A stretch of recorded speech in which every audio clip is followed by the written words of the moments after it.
My dad works in B2B marketing. He came by my school for career day and said he was a big ROAS man. Then he told everyone how much he loved calculating his return on ad spend. My friends still laugh at me to this day. Not everyone gets B2B, but with LinkedIn, you'll be able to reach people who do. Get a $100 credit on your next ad campaign. Go to linkedin.com/results to claim your credit. That's linkedin.com/results. Terms and conditions apply. LinkedIn, the place to be, to be. A strong host game needs a strong wing game. Add Popeye's wings to your game day spread, and the crew won't just be cheering, they'll be salivating. With 8 bold, crispy Louisiana flavors to satisfy everyone's taste buds, our wing game is strong enough to always get you the W. At $5.99 for a 6-piece, order bone-in or boneless for your next watch party. Someone just wrapped up the title of Most Valuable Host. Love that chicken from Popeyes. At participating U.S. restaurants, price may vary, tax extra. Welcome to the podcast Living by Oak Values. My name is Robert and I host this podcast with my friend Gary. Join us today as we dive deep and share meaningful stories and discuss the values that help shape our lives. We are devoted to living by these values and sharing them with you. Whether you're a long-time listener or just now discovering us, welcome. Check us out at northmancoaching.com. Connect with us and get your free toolbox along with exciting updates. We hope you enjoyed today's episode. Happy listening. Today's value is honor. Honor is defined as one's word given as a guarantee of performance, a sense of ethical conduct. In this episode, we explore how honor shapes the way we carry ourselves. Expect real-life stories, practical tips, and a few laughs about how to make honor an effortless part of your daily routine. To the listeners, by the end, you'll have a clear understanding of how this is a timeless honor and how this value can elevate your relationship, your self-respect, and your overall sense of purpose. Honor is the invisible six-pack of your soul that keeps you standing tall, even when no one's around to see it. It's the secret code that makes you hold the door open, keep your word, and own up to your mistakes. It's the quiet flex that shows you're a stand-up guy, long after the spotlight fades. This episode is brought to you by Northman Coaching and their inspiring Oak Value Cards. Are you ready to strengthen your sense of honor and embrace self-improvement? Oak Value Cards are designed to empower you with motivational insight and tools to align with your core values. These cards are a perfect companion in your journey. Enter promo code podcast at checkout for 10% off your order and take the first step towards a life guided by values that truly matter. Hey Gary, what is this value of honor? What is the value of honor? Well, let's start with the cards. So honor is, I call it the OG card, original gangster. When I first did this, making the Oak values, they were on index cards. And as me and you began talking and we decided to turn them into like playing style cards, I'm pretty much not a computer guy. We'll just leave it at that. Not a computer guy. And the first card that I created to show you what I was looking for was honor, but it was written on a blank card with Sharpie. And what made you choose honor as your first card? I think I chose honor as my first card to show you. Well, 2 reasons. A short one to write out. And number 2, it was the first value that I was given or told was my value. And we'll get into that one in a little while. But what is the value of honor? Honor is particularly important to individuals who have gone through a divorce because it serves as a guiding principle for maintaining dignity, respect, and personal integrity. Yeah, I actually had to use that in my divorce. I did as well. I don't know that Dennis said it was honor, but he was like, you have to maintain dignity and respect. He was very, very adamant, telling everybody, keep dignity and respect high. Well, I mean, you don't have to call it honor because dignity, respect, and integrity are 3 other values. The reason why, especially going through divorce, you have to keep this up is because you want to preserve your self-respect. You know, I know that when I first got divorced, or separated actually, I felt like a failure. I had a lot of shame, and I had to, preserve my self-respect so that I wasn't too hard on myself. And I was hard on myself, but I could have been harder. And then I realized doing this work as we proceeded through the divorce that I had to try my best to have a respectful relationship with my ex-wife. Mm.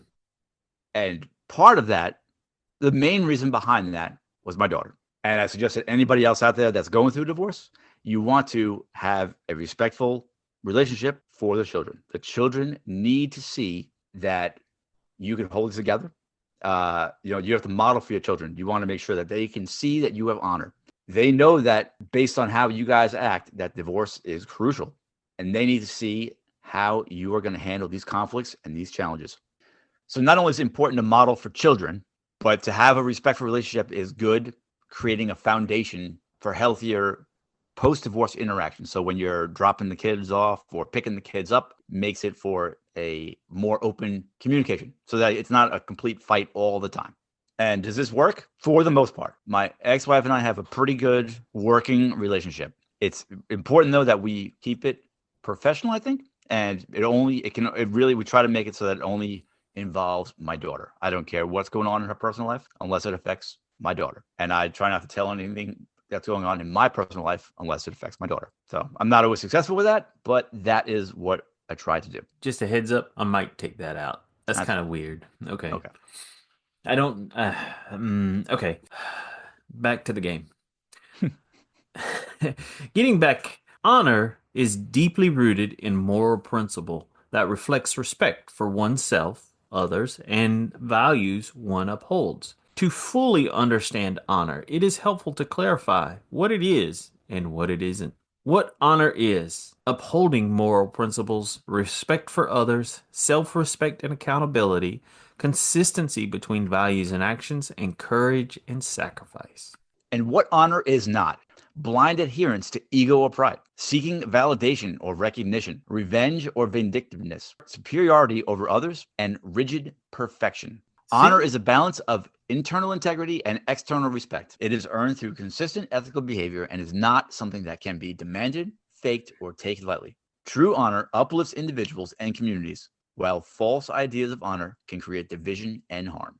Hey, brother, do you know who H.L. Mencken is? Not a clue. Do He you? said that honor is simply the morality of superior men.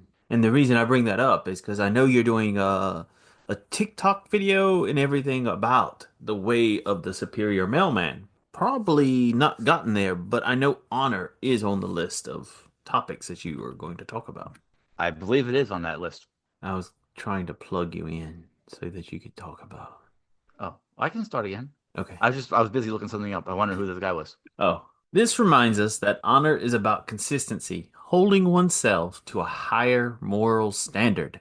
How can you add honor to your life? Gary, when did you first learn about honor? Well, like I was telling earlier to the listeners and to you about honor being the first card, the OG card, because it was the first value that was given to me. I did not choose it. Well, I guess I chose it, sort of.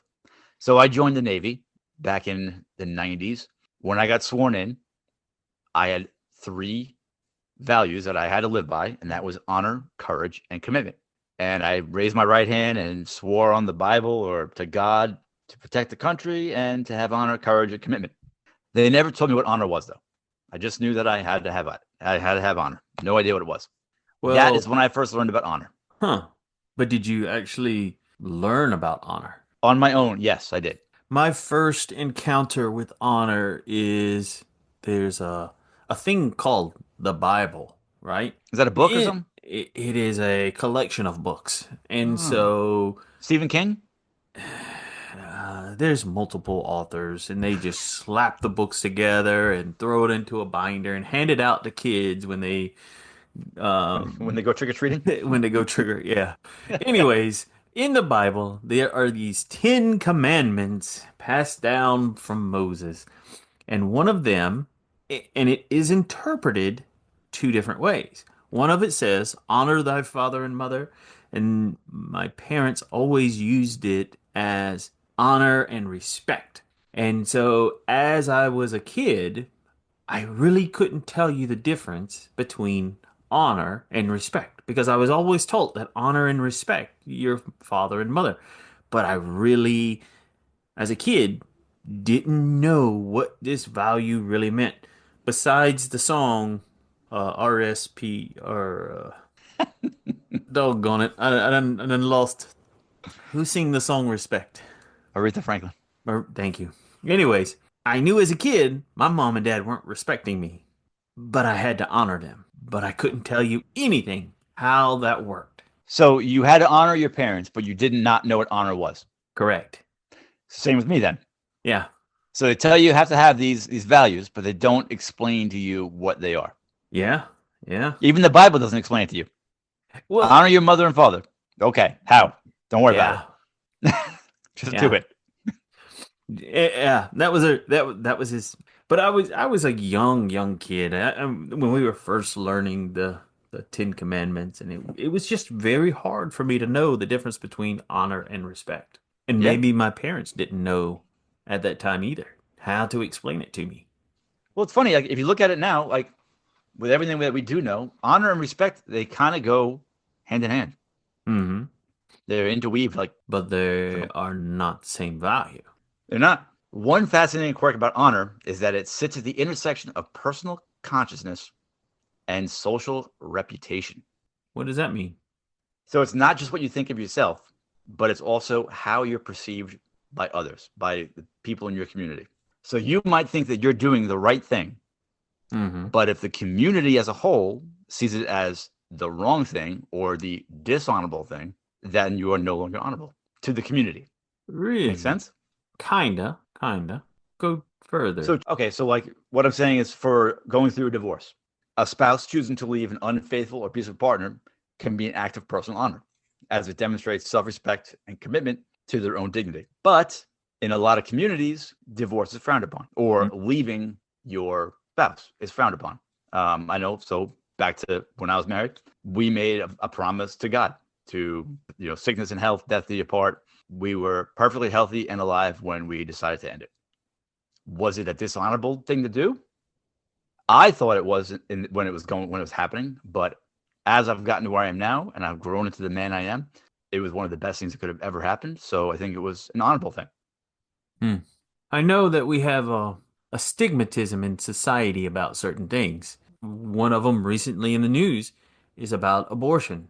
Someone might face judgment from their community for their choice, yet feel that it's the most honorable thing to do and act in accordance with their own ethical, practical reasoning, even if it isn't honorable to the society that they live in. So a person might face stigma or judgment from their community for ending a marriage, even if the relationship is unhealthy or unsustainable. Another hot topic is suicide. Most societies view suicide as a tragedy and emphasize seeking help rather than framing it in terms of honor and shame. However, if you look at it, individuals may actually feel like they have dishonored themselves or their loved ones through personal struggles, which actually amplify the feeling of despair leading into suicide.